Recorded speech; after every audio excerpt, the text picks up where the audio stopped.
სტატში მოხდეს პირველივე დღიდან ეს ადამიანები აწყობენ უამრავ გამოწვევას, როგორც არის საზოგადოებაში ადაპტირება, თავის დამკვიდრება, ის ენობრივი ბარიერი, რომელიც არსებობს მათსა და სხვა სტუდენტებს შორის.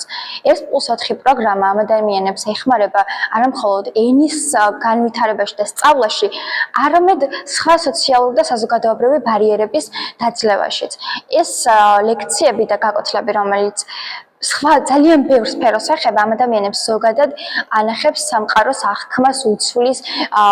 ზოგადი რაღაცა აქვთ ხოლმე გასვლითი ტურები ქალაქში, რაღაცა დავალებები, რომელიც უნდა შეესრულონ ქუჩაში, გაესაუბრონ და ინტერვიუები აიღონ სხვა ადამიანებისგან, ყოველდღიური სიტუაციების დაგეგმა. ეს დავალებები, ანუ ამ ბავშვებს და ეს პროგრამა უფართობს თვალსაჩინოს, ყოველდღიურად აახლოებს სხვა ადამიანებთან, უხსნის ენობრივ ბარიერს, კომპლექსებს, რომლებიც აქვთ და მოყვებათ მათ იქიდან გამომდინარე, რომ არ იციან